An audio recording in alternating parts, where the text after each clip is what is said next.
Welcome to another episode of Ask Becky. I'm your host, Becky. I've got my little bowl of questions. Question number one. Do you, do you think Bigfoot shaves before sex? Well, probably not. Where would Bigfoot get a razor? I mean, yeah, he could steal one from a campsite or whatever. Nah, I don't think Bigfoot's shaving for anything. Definitely not for that. Question number two. What kitchen appliance would you be? My first thought is a dishwasher. Skeeter used to make very off-color jokes about everything. His dirty old grandpa jokes. But he used to make the old wife as a dishwasher joke. He actually even told me very early in our relationship, because I was like, is this dude fucking serious? Because if he is, I'm breaking up with him. Obviously, I didn't break up with him. But he said that he was gonna get a tattoo of me, right? And I'm like, oh, that's so sweet. He said he was gonna get me barefoot and pregnant, chained to the stove, tattooed on his calf. And I was like, what the fuck? That is fucked up. And he just said that to get my reaction. Because he knew I would be fucking livid. And I was. And I bitched him out. Over the years, he'd always be telling people, I told her, I was gonna get that tattoo. To the point where I've actually contemplated getting that tattoo on my leg, just as a fucking joke now. I might do that. If I had to be an appliance in the kitchen, I would be a toaster oven. For obvious reasons, I like to be toasting things, and I would also be making snacks, and I feel like I would be making people feel comfortable and warm and cozy. So definitely a toaster oven. Also, I would be a water cooler because it's an understated luxury, okay? And if you have a water cooler, you understand, because I inherited a water cooler from my nan. It's like one of those things you don't really think you need, but once you have it, you're like, God, yeah, this is so awesome. I got ice cold water. It's so refreshing. It's just right there when I need it, or if I need it to be hot, it can be hot. So, water cooler and a toaster oven. Question number three. What can you do with actual pot leaves? To be honest with you, I'm not real sure. I don't know if you could extract any oils from them or not, because I know the flower, like the bud, is usually what is used medicinally. And then the actual leaves of the plant, yeah, I don't know what you do with them. That's a great question, and I'm probably gonna Google it later because I am curious. But me personally, if I got a hold of one of those, I would press it, dry it, and make some sort of cool picture or painting with it, or put it in resin of some sort, or make something cool with them pressed. That's what I would do. Question number four. If you had to have your thumb cut off, are you allowed to keep it and keep it as a taxidermy? I fucking love this question. Yeah, I think you can. I really think you can. Because if you get a surgery and you get your spleen removed, I think you can ask them to keep that. I'm pretty sure, or your appendix. I don't know.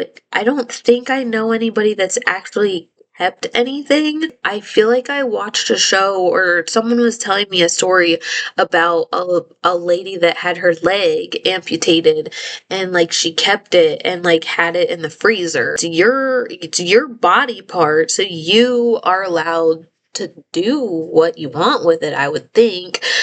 But I think you can ask and they will give it to you.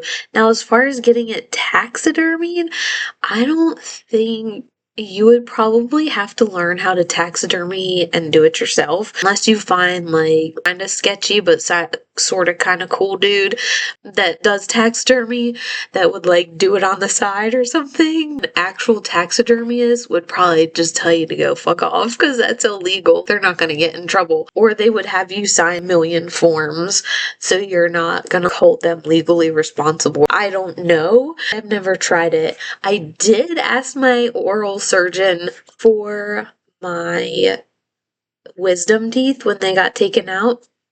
They said I could keep them. I was so excited to keep these teeth. I was going to make earrings out of them. But then whenever I came out of it, they didn't give me my teeth. And they said it was because they had to cut them up and take them out. And I just thought that was some bullshit. They probably did cut them up, but still, I would have taken them cut up. I would have. All right, question number 5. Is a moon bounce the same as a big pair of butt cheeks? Good lord. I'm gonna say no. To me, a moon is a little more of a sponge texture from down here. That's what it looks like. It looks like one of those stress balls, the like dense foam. That's what I feel like the moon is. Maybe even memory foam. Either of which does not bounce like a butt cheek unless you've got like a really, really hard butt cheek. But usually butt cheeks are like bouncy, you know. Question number 6. Text or talk? Honestly, it depends on who you are. I am not a phone talker at all. I hate talking on the phone. However, there are certain people that I could just yak and yak to for hours on the phone, especially if I can see you. That's my issue with the phone is I cannot read your face. I don't know if it's my turn to talk. Some people are awkward on the phone. That's why I say it depends on who you are. Some people aren't. Can just naturally talk to some people. Like if I vibe with you in person, the more chances are I'll vibe with you on the phone. I don't know. Does that make sense? If you're an easy person for me to talk to, I'll probably talk to you on the phone. But even then, it's just so awkward for me because I can't read people's faces. Sometimes I don't know if they're joking or not. I don't know if they're sad or upset because I can't see their face. I don't know. I just can't see their facial expression. It's weird. I don't know if it's my turn to talk, if they're done talking, if I should keep talking, if they think I'm stupid, are they listening, that sort of thing. For that reason, I'm gonna pick texting all day. I would much rather text than talk on the phone. Question number 7. Have you experienced anything paranormal? For example, ghost activity, signs from loved ones, etc. Yeah, sure have. I'm a huge skeptic when it comes to paranormal type stuff. However, the older I get and the more spiritual I become and the more in tune I'm with my spirituality, my relationship with God, and you have to believe in the paranormal because whether you're a Christian and you call it the Holy Spirit or you're just a spiritual person and you call it or the universe or whatever, that's still a spirit, right? That's paranormal. So you kind of have to believe in that a little bit. I'm not the one to just straight up jump to, ooh, that orb was a ghost. Come on, y'all. It's dust. Most of the time, it's dust. But that being said, I have had a few experiences where it is just unexplainable. One of the things happened before Chris passed away, we had some friends over for dinner. We were talking about someone who had passed away, and then someone else came up in conversation, and we were kind of like, oh, I wonder if it was this person, or if I wonder if it was that person.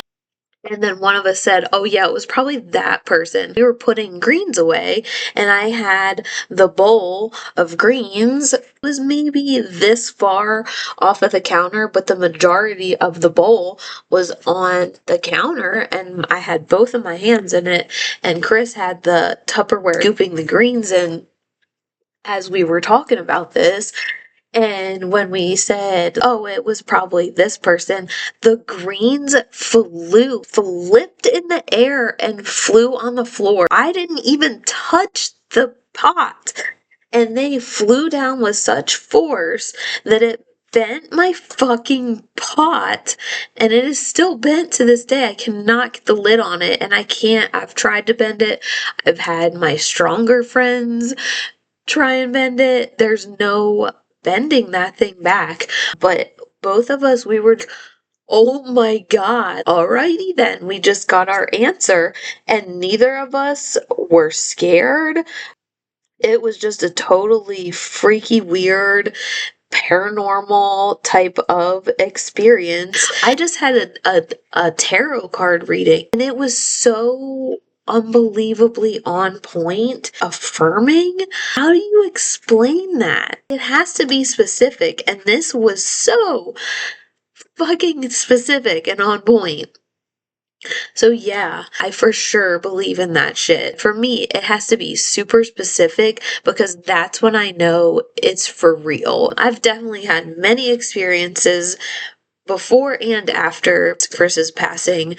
I swear I catch him out of the corner of my eye, sitting on the couch, doing something he would normally be doing. For a split second, it's real, but then just as fast, I realize it's not. And then I've had the dogs, they'll look, if I'm talking to them, and they are still looking where Chris would have been standing. We're all still talking, you know?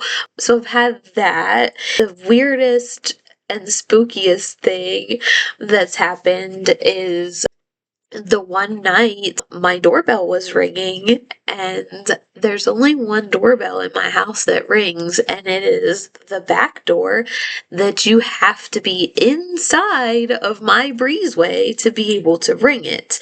Only a few people know that, and Chris was one of when either one of us would get accidentally, if he was in the garage and I thought he came in the house and I was gardening or whatever, so he came back in the house and thought I was in there, and we would accidentally lock the other one out thinking that we were already inside. So we would just repeatedly hit that doorbell, because that's the only way we would get the other person's attention to be like, oh shit, I locked them out, like I gotta go unlock the door and let them in.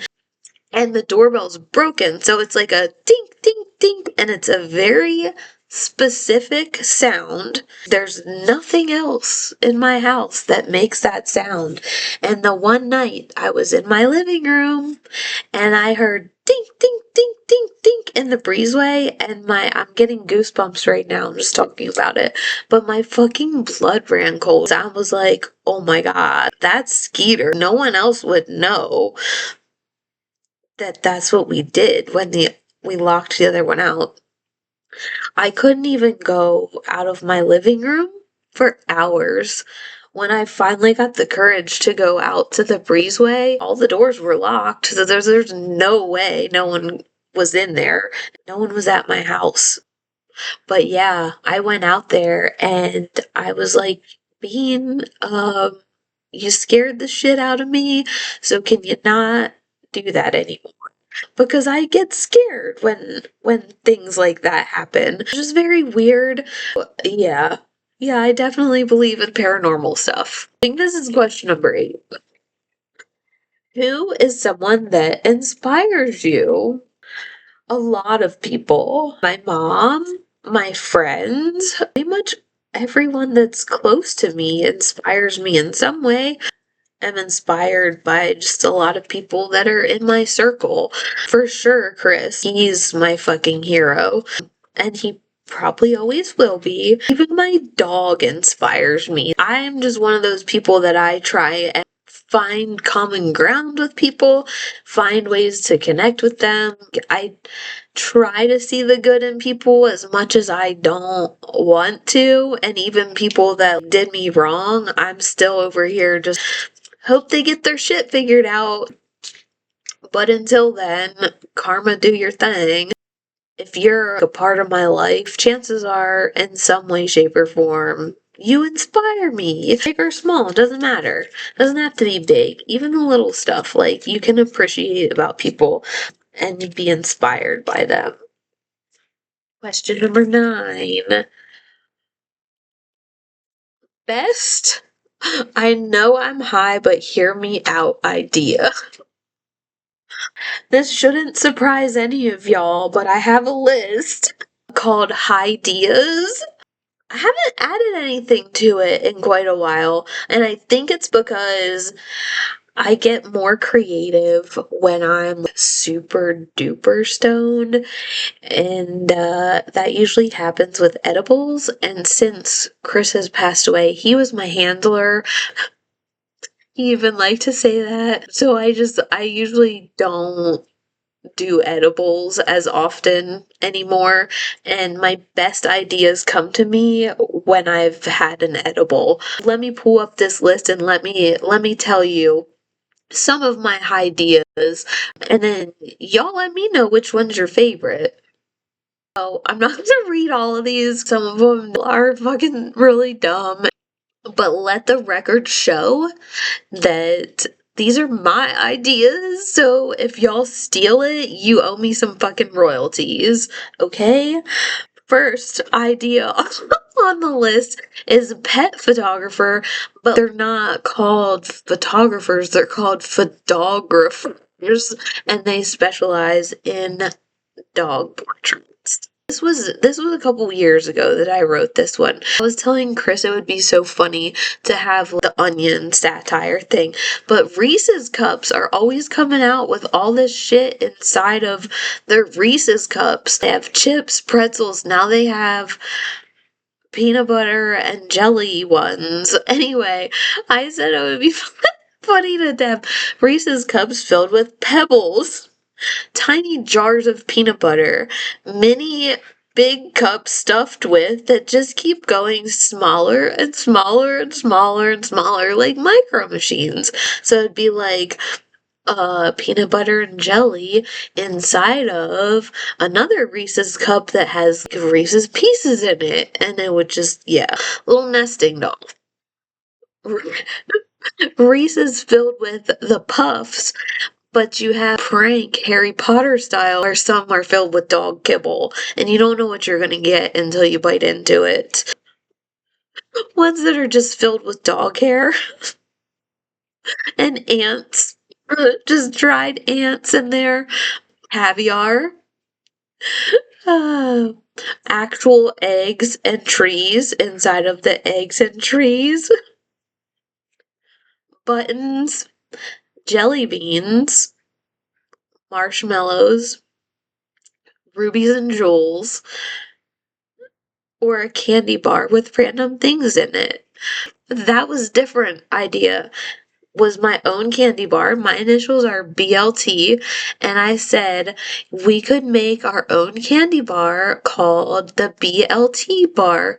Billions of little things. Inspired by my nan too, because when she would make little holiday treats and things like that, whatever she was making, say for example she had leftover trail mix or something, she would just use up her chocolate from her candy making, or if she was coating eggs or whatever, she would just throw like nuts and berries and whatever the fuck she wanted into this chocolate, and then she would give it to us, and it was always banging. It always just was so good. Just a random assortment of shit in chocolate, and it was so good. So I told Chris, like, that would be my candy bar. Whatever, raisins, peanuts, ants, caviar. That would be my bar. Billions of little things bar. Another idea was a movie like Cars, but instead it's the rodeo animals telling their stories of legendary rodeos past. Chris would always tell me about how, oh, you didn't want to draw such and such bull. The only bull name I can think of at the moment is Bodacious. You don't want to draw Bodacious or whatever because it's like this legendary bull. But I was like, how fucking cool would it be to do it from the bull's point of view, where it was Skeeter Tomlinson was this big bad bull rider that would fucking ride any bull, and you did not want him drawing your name to be written. Oh, I came to the realization the live, laugh, love women with the barnyard decor are like the 1960s housewives of today, because it's like that's the style of the era or whatever. So it got me thinking 50, 60, 70 years from now, are people going to be obsessed with OG live, laugh, love barnyard decor? Should I start saving that to sell in the future? What do we save? It's usually stuff that's iconic of the era, right? So yeah, I don't know. Here I am drinking out of 1960s glass, and like back then, this shit was just the norm. What's gonna be popular in the future? I don't know, but what are your predictions? Let me know. Wearing glasses while high is like a VR game. Your feet and arms feel just a little off, and you feel a little out of your body, but only like a half inch or so. That was definitely an edible, for sure. And that is what it feels like. It feels like you're just like live it like you're just, yeah, you're a little bit off, like a glitch or something. This is a good one. My high realization. My personality is basically every fat kid from an 80s movie with a little Joe Exotic and an old lady sprinkled in. That is so accurate.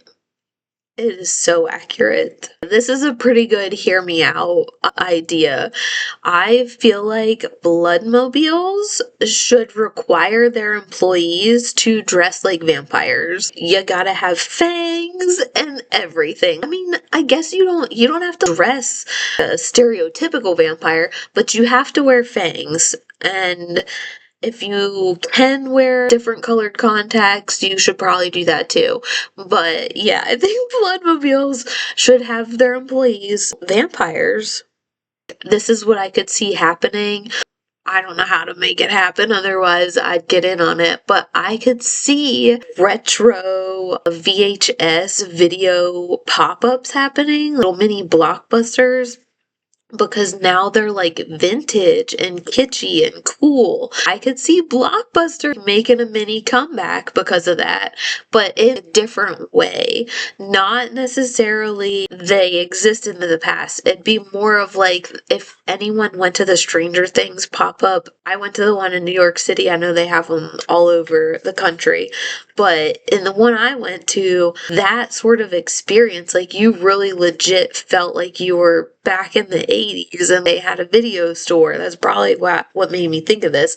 But they would have to be pop-ups like that Stranger Things thing, because it would have to appeal to the limited edition itchy retro experience type of thing. We need more stuff like that. So I could totally see those little video stores being a thing again.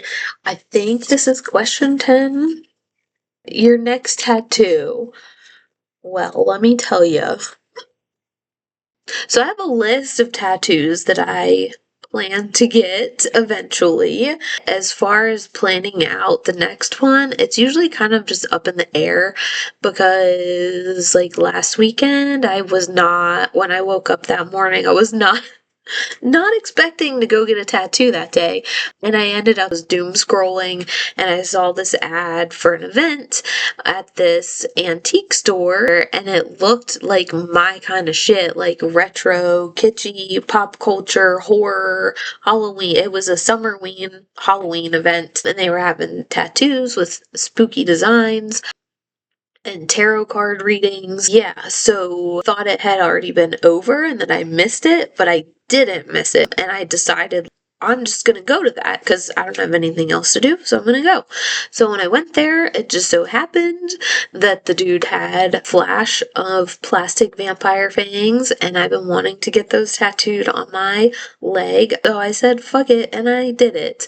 And it was like planned but unplanned. So I have a list of ideas of shit that I want to get tattooed, but as far as actually planning it out and what's next, it's always subject to change, right? But I really, really, really think that my knuckles are going to be next. I finally know what I want tattooed on my knuckles, and it is perfect and perfectly fitting for this season of my life. I feel like I need to get it because I feel like I need the reminder too. You'll know what it is after I get them tattooed. And I struggle with that because traditionally you're supposed to have solid tattoos everywhere else before you get your hands, your knuckles, and your throat tattooed. And I know that Skeeter waited for a very long time, and this is also part of the reason he waited a very long time to get his knuckles tattooed because he wanted to have his arms completely tattooed first. And then he finally got his knuckles tattooed, and you know what? He died 10 days later. It pisses me off when I think about it. I really wish he would have got his knuckles tattooed when he felt like it was right time to get them tattooed. And that's kind of where I'm at. I feel like it's time to get my knuckles tattooed because yeah, I just feel like it's time. So that's what the plan is, but whether or not that will happen, we'll see. Thank you for tuning in. If you're watching this far, bless your heart. Ask me a question. You can use the ngl link to remain anonymous, or you can email me at askbecky521@gmail.com. Or you can just ask me a question in person. Hand me a slip of paper. I'll put it to my bowl of questions. Until next time, bye.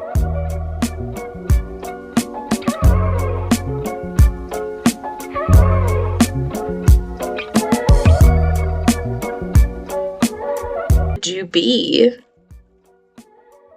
if you could be what kitchen appliance would you be? Yeah, okay.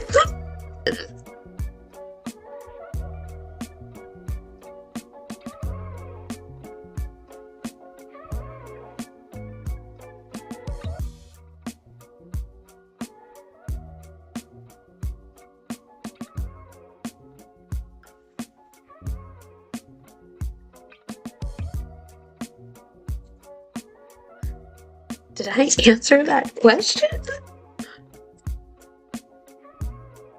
Oh, yeah.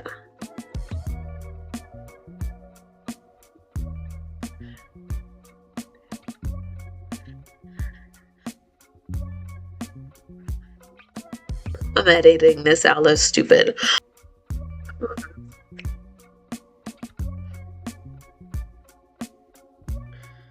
Should I forget what I was talking about? Fuck. Oh yeah, paranormal.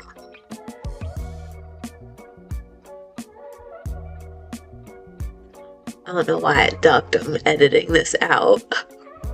Okay. 1, 2, 3.